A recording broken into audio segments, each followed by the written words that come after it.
अस्सलाम वालेकुम, आप देख रहे हैं वर्ल्ड। मैं हूं आपके साथ जुबैर अली। दोस्तों, स्वीडन के अंदर से एक बार फिर एक ऐसी तस्वीर सामने निकल कर आई है। स्वीडन के अंदर दोबारा से कुरान शरीफ को जलाया गया।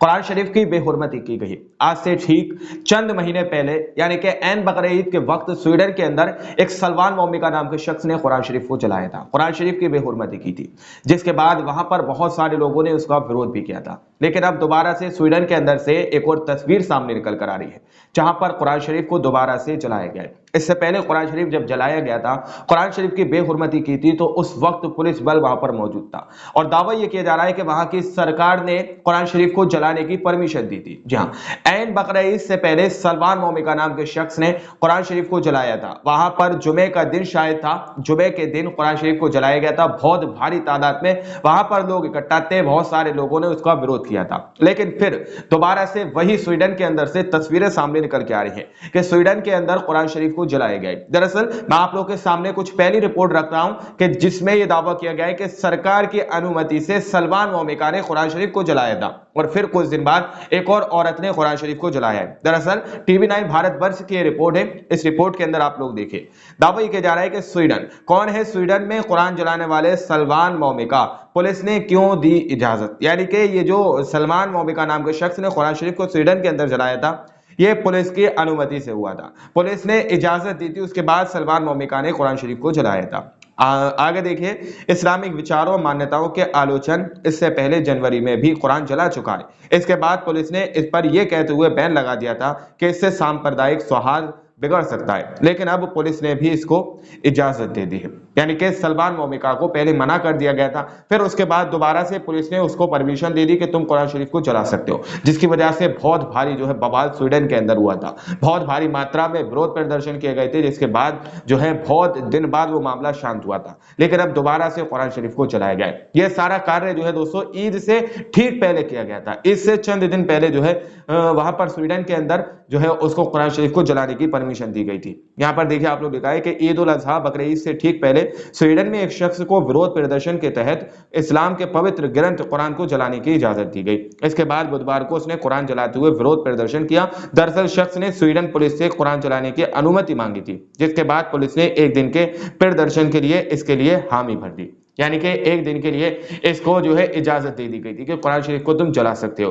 तो अब इसमें कहने में कोई बुराई नहीं है कि ये जो है सलमान मोमिका को सरकार और पुलिस की तरफ से पूरी तरह से जो है अनुमति मिली हुई थी। वहां पर माहौल बिगाड़ने की पूरी तरह से इसको परमिशन दी गई थी स्वीडन के अंदर, जिसके बाद बहुत भारी जो है दोस्तों विरोध प्रदर्शन किया गया था। अब फिर से दोबारा से उसी स्वीडन की सरजमीन से जो है कुरान शरीफ को जलाने जैसी तस्वीर सामने निकल कर आई है। एक महिला ने कुरान शरीफ को जलाया है, बाकायदा जिस तरह से सलमान मोमिका ने कुरान को जलाया था, उसी तरह से इस महिला ने भी कुरान शरीफ को जलाया है। दरअसल आरटी उर्दू करके ट्विटर हैंडल है, आप लोग इनका ट्वीट पढ़ सकते हैं। दावा किया जा रहा है कि स्वीडन के दारुल हुकूमत में एक बार फिर कुरान करीम की बेहुरमती का वाकया सामने आया है।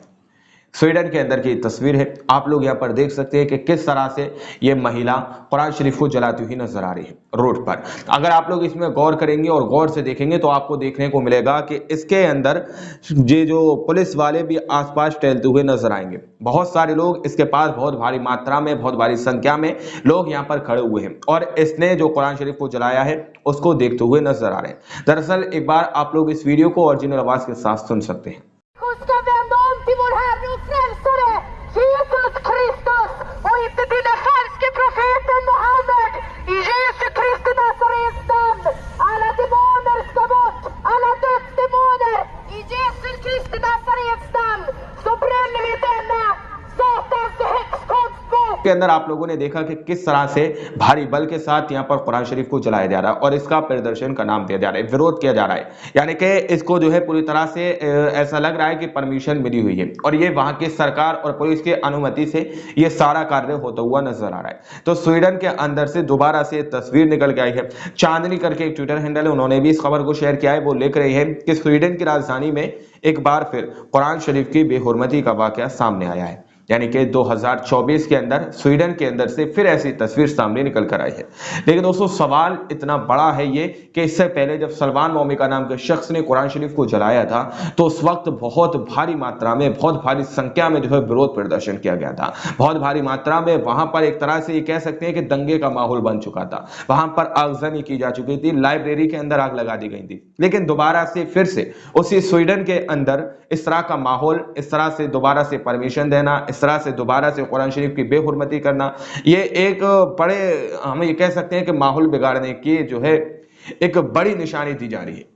ऐसा लग रहा है कि हो सकता है कि स्वीडन के अंदर चुनाव हो। दरअसल देखा यह जाता है कि जहां पर भी ज्यादातर चुनाव होते हैं तो मुसलमानों को टारगेट करने की कोशिश की जाती है, मुसलमानों के कुरानों को या मुसलमान के इस्लाम को या नबी प्रोफेट मोहम्मद साहब के बारे में या नबियों के बारे में गलत सलब जो है शब्द कहे जाते हैं। तो स्वीडन के अंदर से ऐसी आशंका जताई जा रही है कि वहां पर जो है माहौल बिगाड़ने की कोशिश की जा रही है, वहां पर दोबारा से वही स्थिति को पैदा करने की कोशिश की जा रही है जो सलमान मोमिका के टाइम पर की गई थी। सलमान मोमिका ने कुरान को जलाया था तो उसके बाद बहुत भारी मात्रा में वहां पर विरोध हुआ था। लोगों ने लाइब्रेरी के अंदर आगे लगा दी थी, लोगों ने सड़कों पर विरोध प्रदर्शन किया था। तो स्वीडन के अंदर से दोबारा से इस तरह की तस्वीर सामने निकल कर आई है। स्वीडन में ईद उल अजहा यानी पिछली साल 2023 के अंदर भी इसी तरह का मामला आया था सामने निकल के। ठीक इससे चंद दिन पहले कुरान शरीफ को जलाने जैसी जो है प्रक्रिया उधर से निकल कर आई थी और फिर अब दोबारा से इस तरह की जो है प्रक्रिया सामने निकल कर आई है, जो अपने आप में कई बड़े सवाल खड़े करती है। क्या आखिर स्वीडन की सरकार इस तरह से विरोध कुरान शरीफ को जलाने की जो है परमिशन क्यों दे रही है? वहां की पुलिस जो है इन लोगों को इस तरह से परमिशन क्यों दे रही है, अनुमति क्यों दे रही है? ये सवाल अपने आप में बहुत बड़े हैं। क्या वहां पर माहौल बिगाड़ने की कोशिश की जा रही है या फिर मुसलमानों को टारगेट करने की कोशिश की जा रही है? ये कुछ बड़ी अपडेट सामने निकल कर आ रही थी स्वीडन के अंदर से। अब इस महिला ने कुरान शरीफ को जलाया है, क्यों जलाया है, किस लिए जलाया है, क्या वजह थी, ये वजह सामने निकल कर नहीं आई है। लेकिन स्वीडन के अंदर कुरान शरीफ की बेहुरमती की जा रही है, कुरान शरीफ को जलाया जा रहा है। ये तस्वीरें सोशल मीडिया पर बहुत तेजी से वायरल है। तो ये पूरी रिपोर्ट मैंने आप लोगों के सामने रखी है। बाकी आप लोग क्या सोचते हैं अपनी राय कमेंट सेक्शन में हमें जरूर दीजिएगा। मिलते हैं अगली वीडियो में, जब तक के लिए अपना ख्याल रखिएगा।